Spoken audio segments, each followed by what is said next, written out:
तो अब हम अपने आज के कार्यक्रम के अगले दौर की तरफ चलते हैं दोस्तों, जहाँ पर मुझे बड़ी खुशी है हमारे अगले वक्ता के बारे में आपको बताते हुए। प्रोफेसर राजेंद्र प्रताप गुप्ता जी ये बहुत ही जाने माने नीति निर्माता, विचारक, लेखक हैं और मेरा सौभाग्य है कि मैं इन्हें पिछले करीब 10 से 11 सालों से जानता हूँ।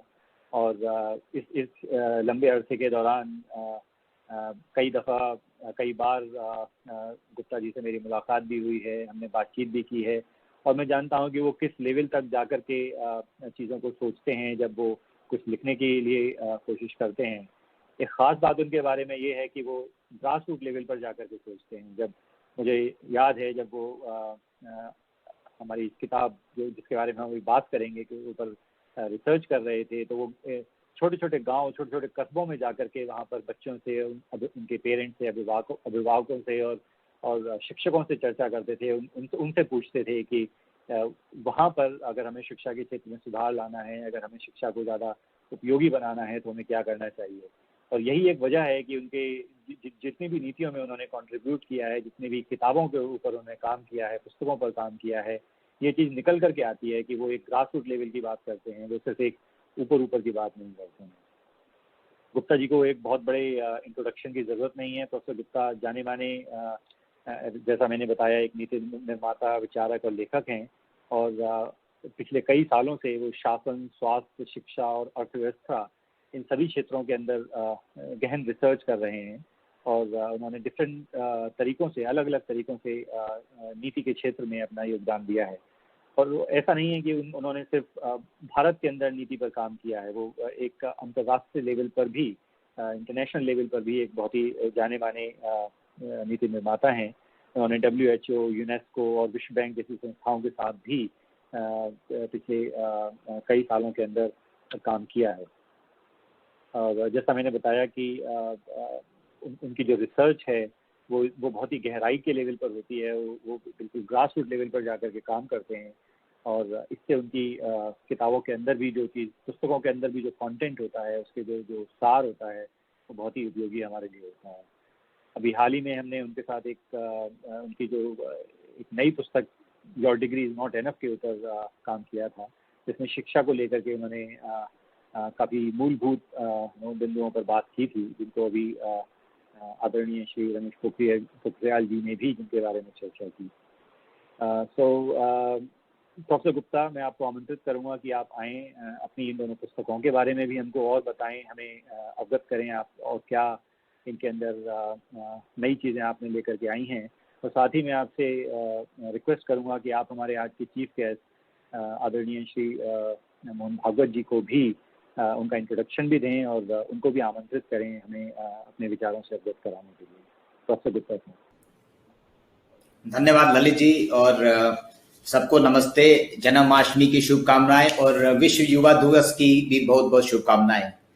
हमें ये आयोजन एक्चुअली दिल्ली में करना था प्रत्यक्ष रूप से, लेकिन कोविड के चलते हम लोग को ये ऑनलाइन करना पड़ा। एक तो ये फायदा भी है कि ऑनलाइन के कारण शायद हम 23 देशों से हजारों लोगों को जोड़ पाए और अपने बीच आज हमारे पास हैं परम पूजनीय डॉक्टर मोहन भागवत जी, सरसंचालक राष्ट्रीय Swayamsevak Sangh, doctor Rajiv Kumar ji, vice chairman NITI Aayog और डॉक्टर रमेश पोखरियाल निशंक जी, माननीय शिक्षा मंत्री भारत सरकार। अब जब ऐसे दिग्गज अपने साथ हो तो मेरे को संक्षिप्त में ही अपनी बात रखनी चाहिए, क्योंकि मुझे मालूम है कि अपने पिछले वक्ता और अपने आगे के वक्ता डॉक्टर मोहन भागवत जी को सुनने के लिए लोग उत्सुक हैं, तो मैं बहुत संक्षिप्त में ही अपनी बात रखूंगा। सबसे पहले ये मेरे लिए बड़ी खुशी की बात है कि मेरे सानिध्य में, और ये कहिए मैं डॉक्टर मोहन भागवत के सानिध्य में बैठा हूं। मेरी हर पुस्तक के लिए डॉक्टर मोहन भागवत जी बहुत बड़े प्रेरक हैं, चाहे वो शिक्षा की रही हो, चाहे वो स्वास्थ्य की रही हो, चाहे वो अर्थव्यवस्था की रही हो। हर पुस्तक मेरी इनसे विचार विमर्श, आदान प्रदान के चलते ही उसका आइडिया जन्म लेता है और उसी पे मैं काम करता हूँ।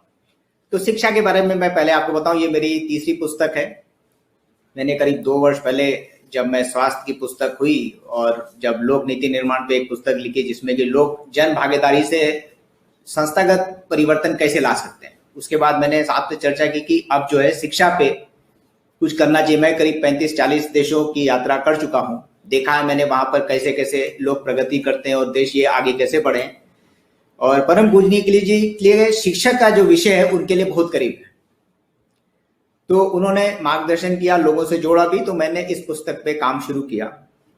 बड़े वैज्ञानिक तरीके से इस पुस्तक में आप बहुत से चीजों को पाएंगे। जैसे मैंने समायोजित किया है ये चीज कि हर कोई बताता है कि क्या पढ़ना है। आप किसी भी स्ट्रीम में जाना चाहें, बताएंगे क्या पढ़ना है, कोई ये नहीं बताता कैसे पढ़ना है। इस बुक में आप देखेंगे 6 तरीके बताए गए पढ़ने के लिए और कौन से तरीके उपयोगी हैं। आज की डेट में IQ जरूरी है या EQ जरूरी है? अगर EQ जरूरी है, क्या EQ बढ़ाया जा सकता है? अगर बढ़ाया जा सकता है तो कैसे बढ़ाया जा सकता है? क्या साइंस के साथ म्यूजिक और स्पोर्ट्स ज्यादा प्रभावी बनाता है आपको क्रिएटिविटी देता है? उसका भी इसमें विस्तार से वर्णन है।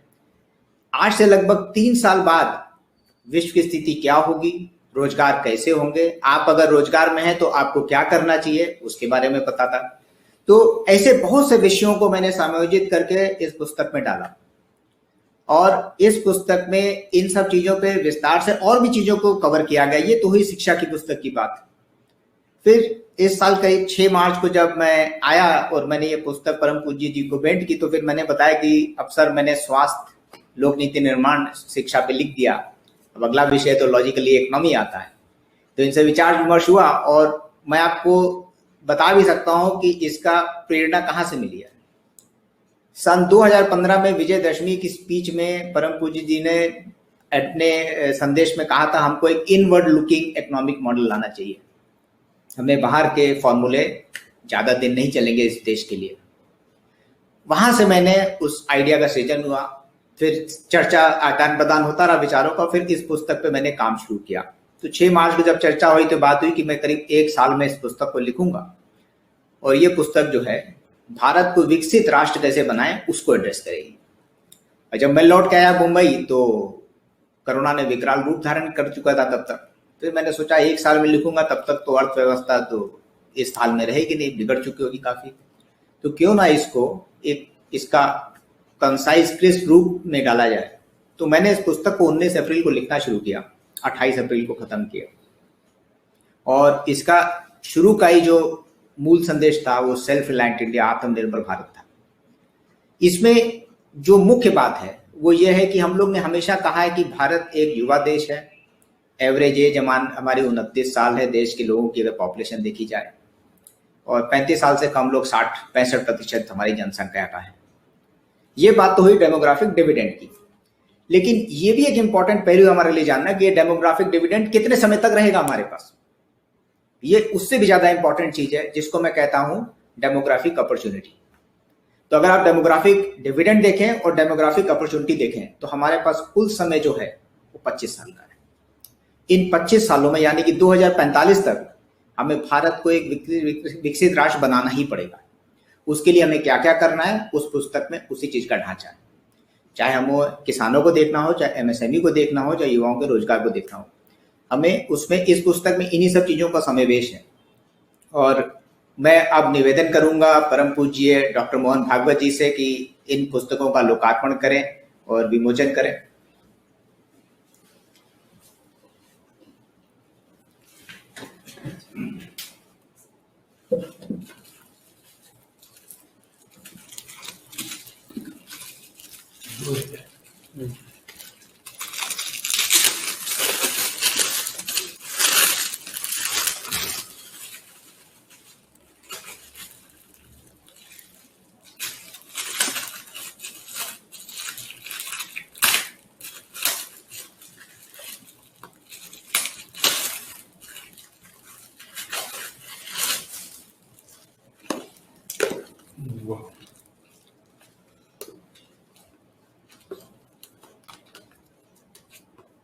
धन्यवाद।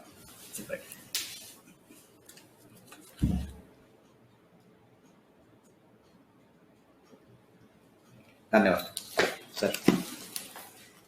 देखिए अब जो है कार्यक्रम में सबसे ज्यादा कठिनाई वाला क्षण एक वक्ता के लिए तब होता है जब उसको बोला जाए कि आप एक ऐसे व्यक्ति को इंट्रोड्यूस करो जिसको पूरा विश्व जानता है।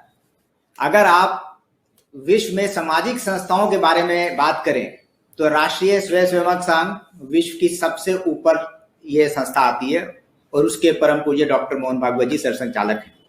अगर आप समाज सेवा कैसे की जाती है और लोग राष्ट्रीयता को और देश को आगे कैसे लाते हैं स्वयं को समर्पण करते हुए, उसके लिए राष्ट्रीय स्वयंसेवक संघ का नाम सबसे ऊपर आता है। डॉक्टर मोहन भागवत जी के बारे में मेरे को इंट्रोड्यूस करना बड़ी कठिनाई होगी, जितना मैं उनको जानता हूं। महान चिंतक, विचारक और रिफॉर्मर हैं। वो हमेशा सामाजिक एकता और भारत की अखंडता को जोड़ देते हैं। और मैं अपने पर्सनल एक्सपीरियंस, और जो लोग उनको जानते हैं, जिन्होंने उनके व्याख्यानों को सुना है, वो जानते हैं कि वो बहुत गहरा मैसेज बहुत सरल तरीके से दे देते हैं। और उनका कोई भी व्याख्यान अगर आप सुनेंगे, आपके दिमाग से वो निकल जाए, ऐसी संभावना नहीं है। ऐसे महान हस्ती, हम लोग के प्रेरक डॉक्टर मोहन भागवत जी, परम पूज्य, आपके उद्बोधन के लिए, अध्यक्ष उद्बोधन के लिए लोग इंतजार कर रहे हैं।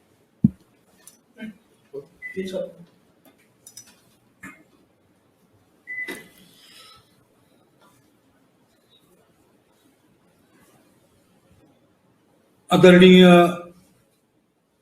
राजीव जी, आदरणीय निशंक जी, आदरणीय श्री राजेंद्र प्रसाद जी और आदरणीय ललित जी, और इस आभासी माध्यम पर उपस्थित सभी आत्मीय बंधु भगिनी,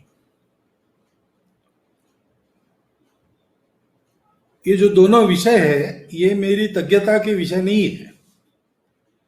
समाज का काम करना पड़ता है तो समाज के स्थिति के बारे में एक साधारण जानकारी ऐसे सभी लोगों को रखनी पड़ती है, उतनी मैं रखता हूं। ऐसा होने पर भी इन दो पुस्तकों के विमोचन के लिए मुझे शायद इसलिए आमंत्रित किया होगा राजेंद्र जी ने कि हम लोग पिछले 5-6 साल से मिलते हैं, बात करते हैं, अनेक प्रकार की चर्चा करते हैं, और चर्चा में ध्यान में आता है कि विचार की दिशाएं हमारी बहुत जगह मिलती है। और इसलिए शायद उन्होंने कहने के बाद ज्यादा देर मैं ना नहीं कर सका,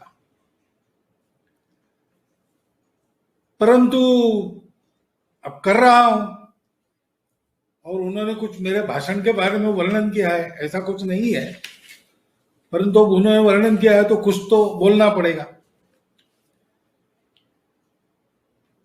उचित दिशा में नीतियों के बदलाव के बारे में मेरे पूर्व के 2 वक्ताओं ने बहुत अच्छा प्रकाश डाला है।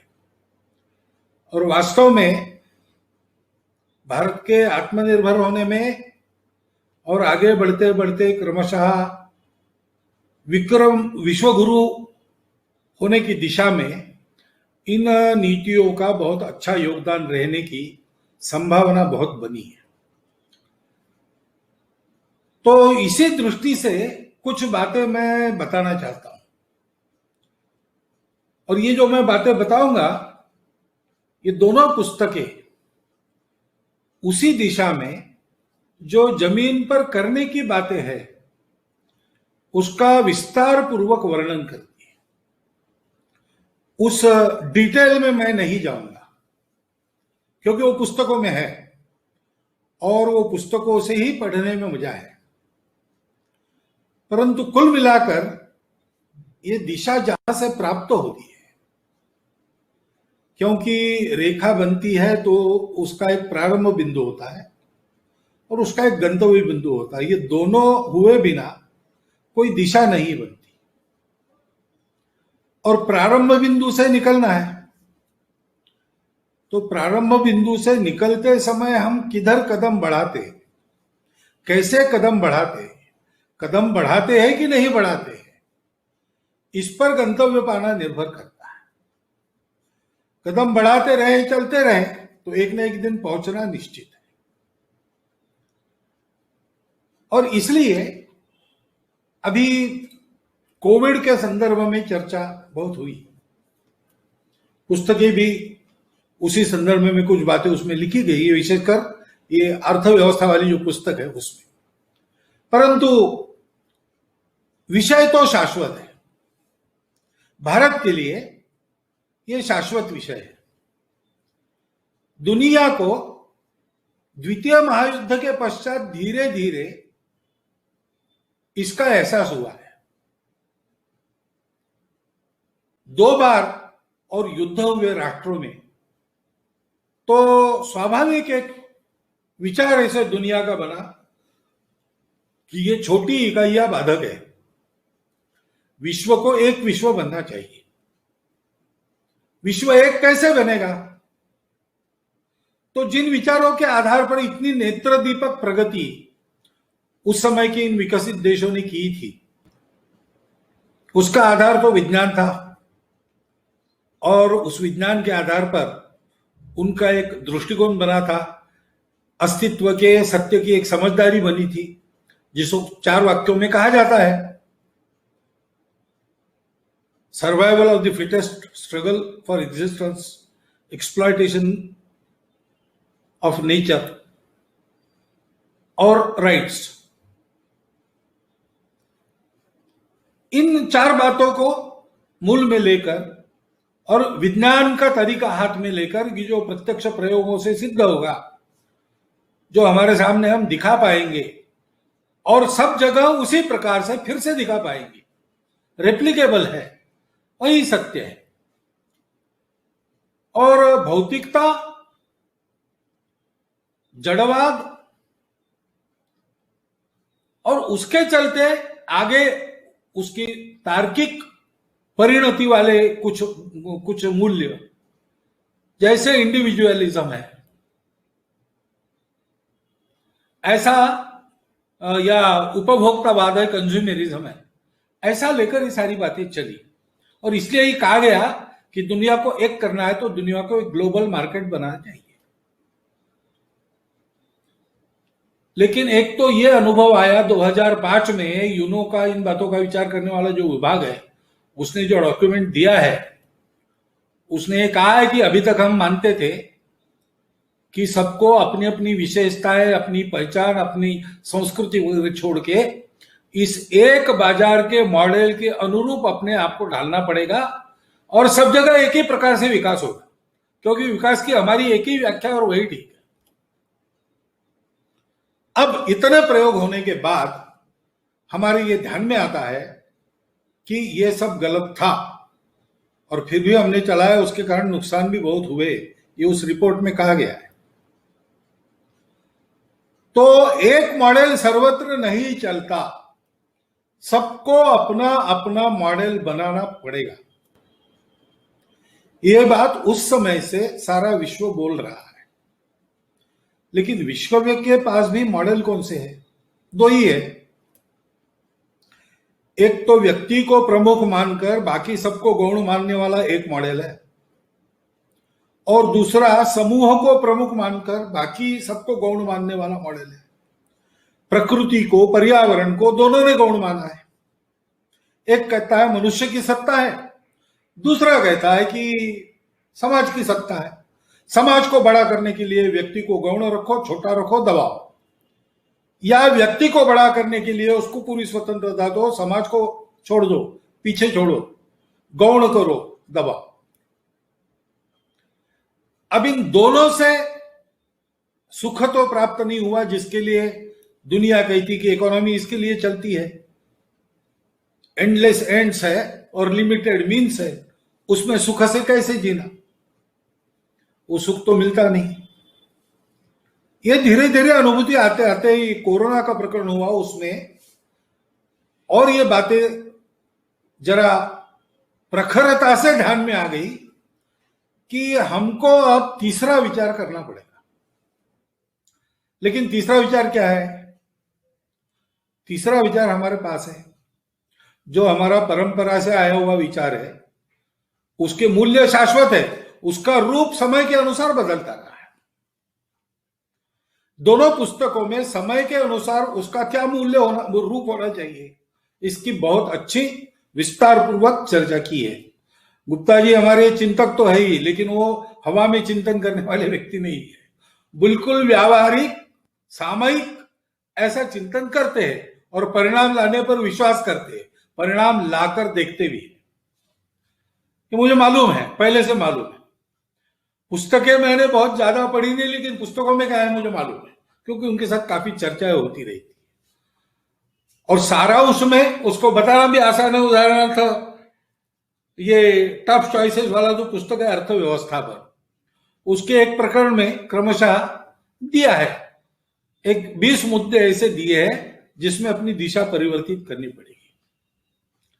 उसी का वर्णन हमारे प्रधानमंत्री जी ने भी आत्मनिर्भर भारत इन शब्दों में किया है, और ये बिल्कुल सही दिशा है, क्योंकि ये विश्व जो मानता है कि अपनी अपनी हस्ती मिटाकर सारे लोग बाजार के एक मॉडल में एक हो जाए, ये होना संभव नहीं है।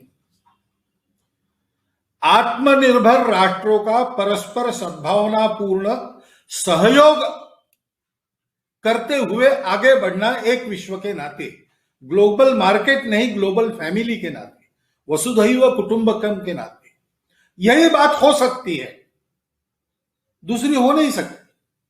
क्योंकि प्रत्येक सत्ता का अस्तित्व है, व्यक्ति का भी है, समाज का भी है, सृष्टि का भी है, और इन सब के पीछे जो कारण है उसको लोग ईश्वर कहे या न कहे, उसको जड़ माने या चेतन माने, लेकिन उस तत्व की भी अपनी सत्ता है।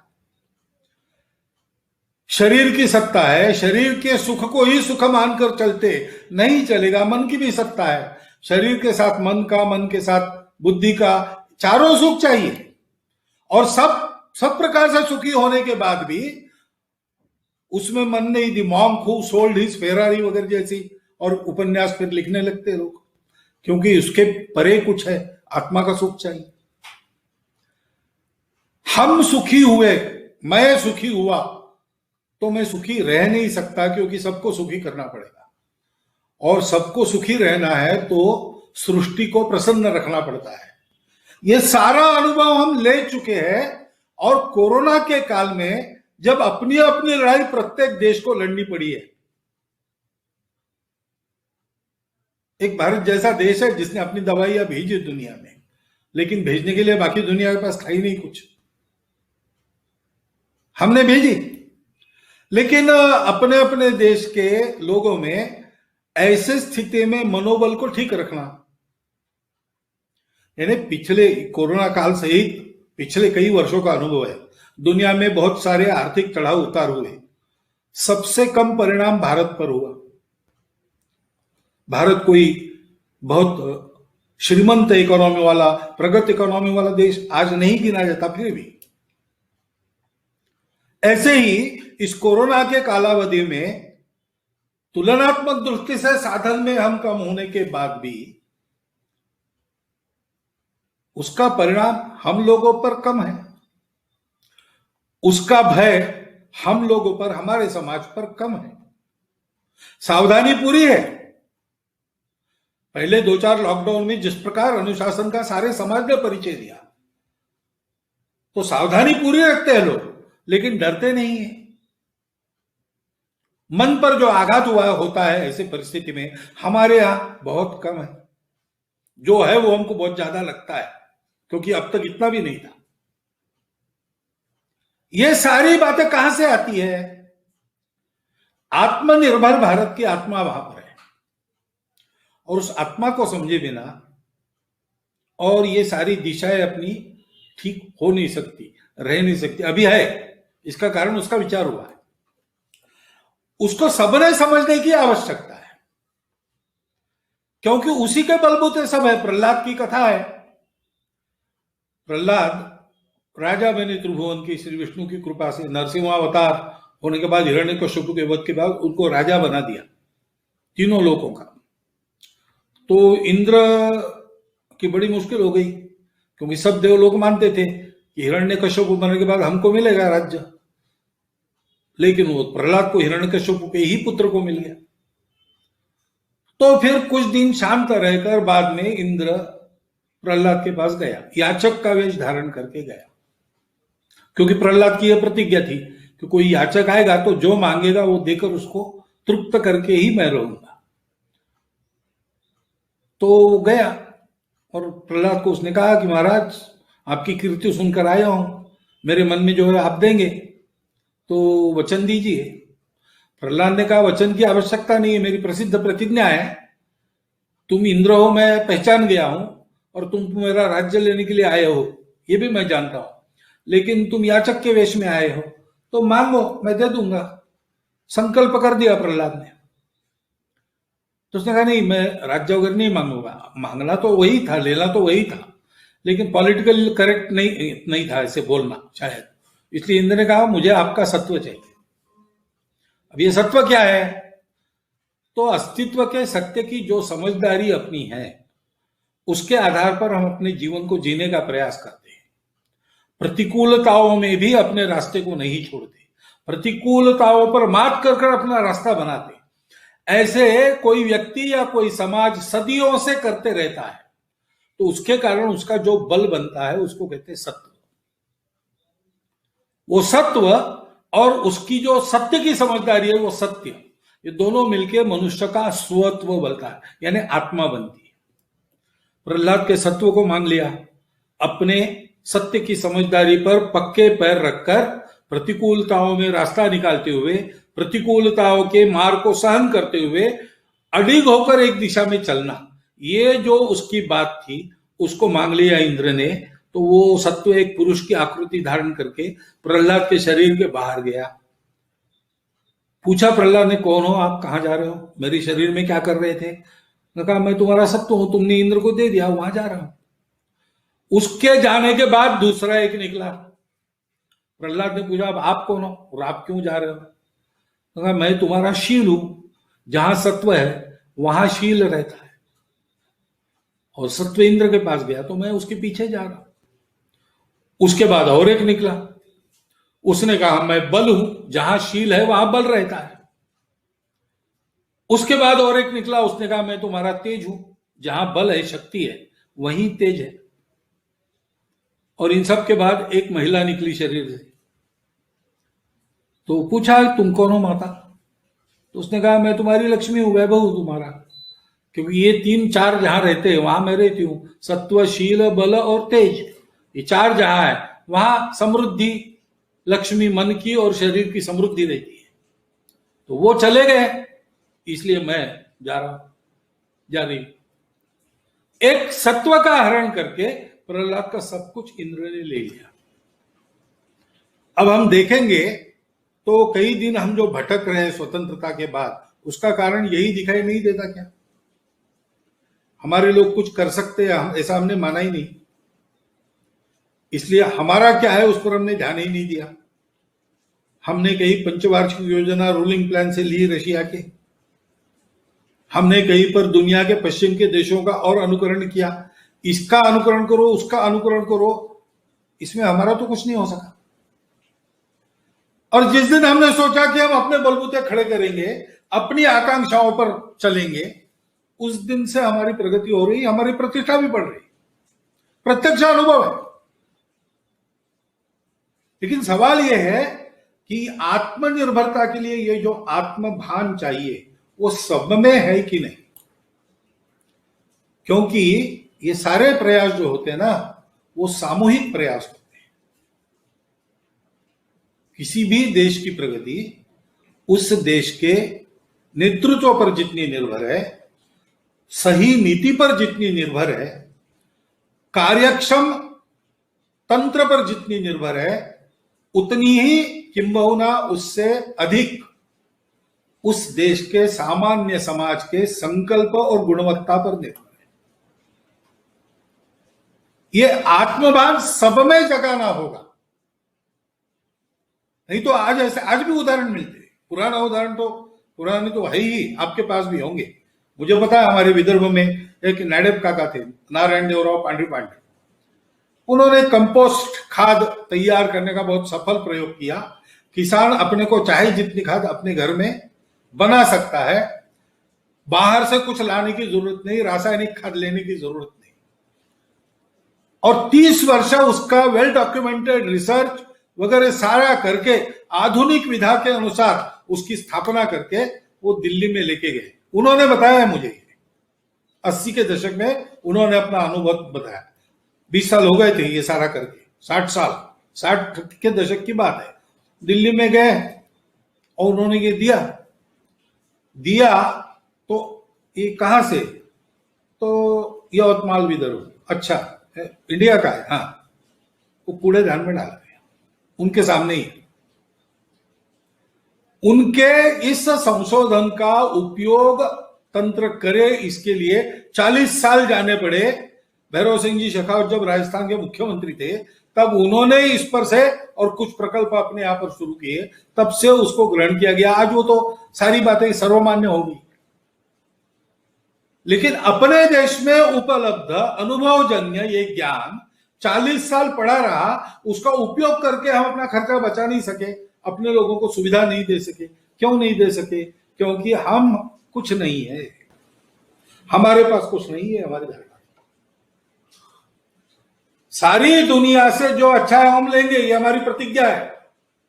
हमारी स्वदेशी यानी विदेश का जो कुछ है सबका बहिष्कार, ऐसा बिल्कुल नहीं है। हमारे लिए जो उपयुक्त है, हमारी शर्तों पर हम सब लेंगे। ज्ञान के बारे में तो हम आमंत्रित करते हैं, आनो भद्रा कर्तव्यो यंतु विश्वता, सारे चारों ओर से, और अच्छे अच्छे विचार हमारे पास आए, परंतु इनको हम हमारे रंग में रंगाएंगे। हमारी अपनी कल्पना है जीवन की, वैसा जीवन खड़ा करेंगे तो ये हमारी समृद्धि है। कोरोना में एक्सपोज हो गया ना, वास्तविक अमीरी क्या है, वास्तविक समृद्धि क्या है, वास्तविक स्वास्थ्य क्या है, सारी बातें आती। हमारे यहां अर्थशास्त्र को यह कहा गया है कि विश्व की प्रजा का योगक्षेम करने वाला शास्त्र है। प्रजा यानी जिनका जन्म होता है, उन सबको जीवित रखने वाला, उनका जीवन चलाने वाला वो अर्थशास्त्र है। और इसलिए हमारे यहां अर्थशास्त्र का विचार करते समय समृद्धि का विचार करते हैं, वास्तविक समृद्धि का। समृद्धि पाने के संसाधन, उसका भी विचार होता है, लेकिन उसके साथ जीवन ठीक चले, इसलिए इन समृद्धि का और संसाधनों का उपयोग संयम के साथ करने का संस्कार भी रहता है। इन दोनों का विचार होता है। ऐसा पूर्ण विचार करते हुए हमारी आर्थिक नीति स्वतंत्रता के तुरंत बाद जो बननी चाहिए थी वो नहीं बनी, इसलिए हम पीछे हो गए। अच्छा है कि प्रारंभ हो गया, उस दिशा में हम कदम बढ़ा रहे, परंतु वही करने वाले केवल सरकार में बैठे लोग नहीं होते, प्रशासन में बैठे लोग होते हैं, जनता भी होती है। कोरोना के लिए आह्वान हुआ, जनता ने पालन किया, इसलिए हम एक सफल प्रतिकार का उदाहरण कोरोना के लड़ाई में दुनिया के सामने रख सके। तो इन सब लोगों का प्रशिक्षण करना पड़ेगा, नहीं तो बातें धरी रह जाएगी। वामन गए, दान मांगा, बलिराजा देने के लिए तैयार है, जल छोड़ रहा है, लेकिन शुक्राचार्य की इच्छा नहीं है वो जल गिरे, और वो झाड़ी में जाके बैठ गए। वो झाड़ी उल्टी करके भी जल बाहर नहीं आ रहा। ऐसी स्थिति हो जाती है, क्योंकि ये जो आत्मभान है और आत्मविश्वास है, अपने लोग कुछ कर सकते। आज ये समस्या है, हमारे यहां इनोवेटर्स बहुत है, अच्छी अच्छी कल्पनाएं लाते हैं, लेकिन हमारे यहां का है तो उसको दिखाई नहीं जाता। अमेरिका से वो लाइसेंस लेते हैं, एफडी लाइसेंस क्या बोलते हैं उसको, और उनके प्रोडक्ट्स वहां जाते हैं, वहां खपते हैं, यहां मिलता नहीं। मेरे पास अभी एक यंत्र है, वो रोज 1.5 घंटा सुबह शाम बैठने से वो तुरंत कई बीमारियों का कंट्रोल करता है। उसकी परीक्षा तक करने का हो सकता है, अभी चलता हो, नहीं चलेगा, वो काम का नहीं है ये निष्कर्ष परीक्षा के बाद आना चाहिए, लेकिन वो अपने यहां का, इसलिए उसकी परीक्षा ही नहीं होगी। और छोटे बड़े व्यक्तियों की बात, बायोकॉन जैसे कंपनियों के सामने भी ये समस्या है। अपने देश की कंपनी, पूर्णतः अपने को लाभ देने वाली, अपने लोगों ने चलाई हुई, उनके दुनिया में मान्यता प्राप्त प्रोडक्ट्स भी हमारे यहां चलने में दिक्कतें क्यों आती? दूसरा कोई कारण नहीं। ये जो आत्मभान है और अपने लोगों पर, अपने ज्ञान पर, अपने कर्तृत्व पर दुनिया से ग्रहण करके उसको अपने उपयोग के लिए तैयार करने के अपनी क्षमता पर विश्वास रखने वाला समाज चाहिए, प्रशासन चाहिए, शासन भी चाहिए, सबको मालूम चाहिए, उसकी स्पष्ट कल्पना चाहिए। आत्मनिर्भरता ये केवल हमारे जीवन को चलाने के सब साधन हमारे पास है, इतना केवल सवाल नहीं है। चीनी का इथेनॉल बनाएंगे, हम डालेंगे, बहुत अच्छी बात है। हमने अल्टरनेटिव खड़ा किया है, नॉन पॉलिटिक, अच्छी बात। मैंने ऐसा भी सुना कभी, अभी नहीं, बहुत पहले, कि खूब शराब बनाएंगे तो ज्यादा से ज्यादा शराब हम एक्सपोर्ट करेंगे, उसके आधार पर हम वैभव संपन्न बनेंगे। शराब का वैभव भारत का वैभव नहीं हो सकता, क्योंकि भारत एक मूल्य व्यवस्था का नाम है, एक स्वभाव का नाम है, उसमें ये बातें नहीं बैठती। ऐसे विचार करते हुए आत्मभान और आत्मविश्वास के साथ आगे चलना है। हमारी समग्र एकात्म दृष्टि, उसके लिए सामयिक नीति, उसको अमल में लाने की कार्यवाही और उस कार्यवाही की समीक्षा करते हुए आगे कदम बढ़ाते हैं तो काम होता है। हनुमान जी के वर्णन में ऐसा आता है कि धृति, दृष्टि, मतिर, दाक्षम 4 गुण थे उनके, इसलिए ये जिनके पास है उनके काम कभी असफल नहीं होते। तो उनके पास धैर्य से प्रयास करने का, सतत प्रयास करने का एक मात्रा था। दृष्टि थी उनको, विजन थी, मति थी, और दाक्षम यानी सतत मॉनिटरिंग, इंप्लीमेंटेशन। ये बहुत महत्व की बात है। अच्छी अच्छी योजनाएं, अच्छे अच्छे विचार अच्छे व्यक्तियों द्वारा दिए जाने के बाद भी उसकी कार्यवाही नीचे तक ठीक चले, इस पर ध्यान रखने के लिए बहुत प्रयास करना पड़ता है। और इसलिए यह सारा करते हुए आगे जाना है तो उस प्रकार का मन बनाना पड़ेगा।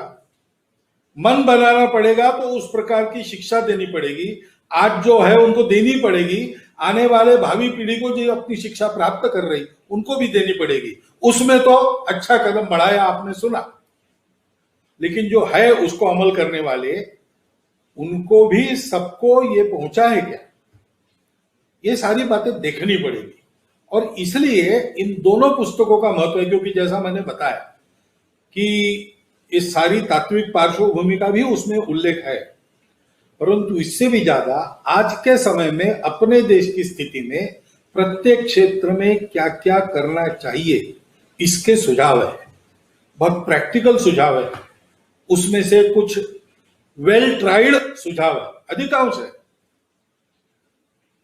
तो इसका अध्ययन करते हुए अगर ये सुझाव लागू करके देखे जाए, प्रयोग के ही तौर पर क्यों ना हो, रिजल्ट मिलने पर मान्य कीजिए, तो फिर एक अत्यंत सुयोग्य कार्य पद्धति मिलेगी इन सारी नीतियों को। और फिर इन नीतियों के आधार पर देश को आगे ले जाते जाते सब मामलों में विश्व का गुरु बनने की क्षमता रखने वाला भारत खड़ा होने में मदद होगी। इन पुस्तकों का प्रचार प्रसार और उसका पठन पाठन बहुत होकर इस प्रकार की स्थिति इस देश में उत्पन्न हो, तो मुझे ऐसा लगता है कि गुप्ता जी को भी उनकी पुस्तकें कितनी जाएगी, कहां तक जाएगी, इससे ज्यादा इस बात से आनंद होगा कि इसका देश के लिए ऐसा उपयोग हो गया। वो आनंद उनको मिले, ऐसी शुभकामना उनको देता हूं और इन पुस्तकों का योग्य रीति से पठन करने की और विनंती आपके सामने रखता हुआ मैं अपने 4 शब्द समाप्त करता हूं। धन्यवाद डॉक्टर भागवत जी। जैसा मैंने कहा था वैसा ही मैं खुद सुन रहा था, फिर वही बात, बहुत से गहरे मैसेज बहुत सरल तरीके से बता दिए। बहुत कम ऐसा प्रोग्राम में होता है जब एक वक्ता को दो बार प्रॉब्लमेटिक सिचुएशन हो। अब मेरे को धन्यवाद ज्ञापन करना। अब ये सोचिए कि एक प्रोग्राम में जब एक व्यक्ति कई पीढ़ियों के लिए बहुत गहन संदेश और एक रोड मैप देता है और मार्गदर्शन करता है, तो उसका धन्यवाद ज्ञापन कैसे किया जाए। हम लोग को ये भी मालूम है कि परम पूज्य डॉक्टर भागवत जी के प्रोग्राम साल भर पहले, जैसे हम लोग तो बहुत छोटे मोटे लोग तो मिनट टू मिनट एक प्रोग्राम का बनाते हैं, उनका साल भर के प्रोग्राम मिनट टू मिनट बनते हैं। ऐसे में सर आपने हम लोग के लिए समय निकाला और हम लोग का मार्गदर्शन किया, इसके लिए मेरे पास तो शब्द नहीं है आपको धन्यवाद देने के लिए। और मुझे उम्मीद है कि जो जो आपने कहा है इस देश को काफी आगे बढ़ाएगा और गति देगा अपने कार्यक्रमों को जो हम लोग के चल रहे हैं और माननीय प्रधानमंत्री और बाकी उनकी टीम कर रही है। हमारे बीच डॉक्टर निशंक जी भी हैं जिन्होंने अमूलचूल परिवर्तन की पहल की कई सदियों बाद, कई दशकों बाद, और उन्होंने भी समय निकाला। वो भी काफी व्यस्त है क्योंकि आज शिक्षा नीति के बारे में हर कोई बात कर रहा है। तो आपने समय निकाला सर, हम हृदय से आपके आभारी हैं। डॉक्टर राजीव जी ने बड़े विस्तार से बताया कि सरकार देश को कैसे तैयार की है कोरोना के बाद इसको आगे बढ़ाने की, और इस समय क्या क्या चीजें चल रही हैं। राजीव जी, आपको बहुत बहुत धन्यवाद। मेरे परम मित्र हैं डॉक्टर ललित सिंह, जो पेशे से डॉक्टर हैं और अब शिक्षा की ओर मुड़े, मैक्रो ऑयल में काफी अच्छा काम कर रहे हैं देश के। ललित जी, आपने इसका संचालन काफी अच्छे से किया, आपको भी आभार। और जैसा कि बताया ललित जी ने कि 23 देशों से हजारों लोग जुड़े हैं। मुझे मालूम है कुछ मैसेज आए मेरे पास, कुछ लोग के यहाँ 4 बजे थे सुबह के, उन्होंने बोला हम 4 बजे उठ के अमेरिका में इसको देखेंगे।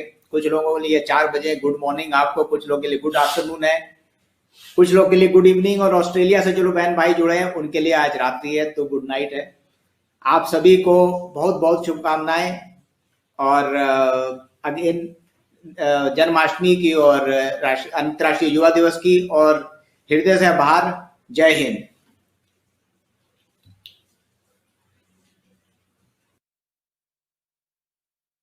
धन्यवाद राजेंद्र जी और बाकी सभी हमारे माननीय वक्ताओं के लिए।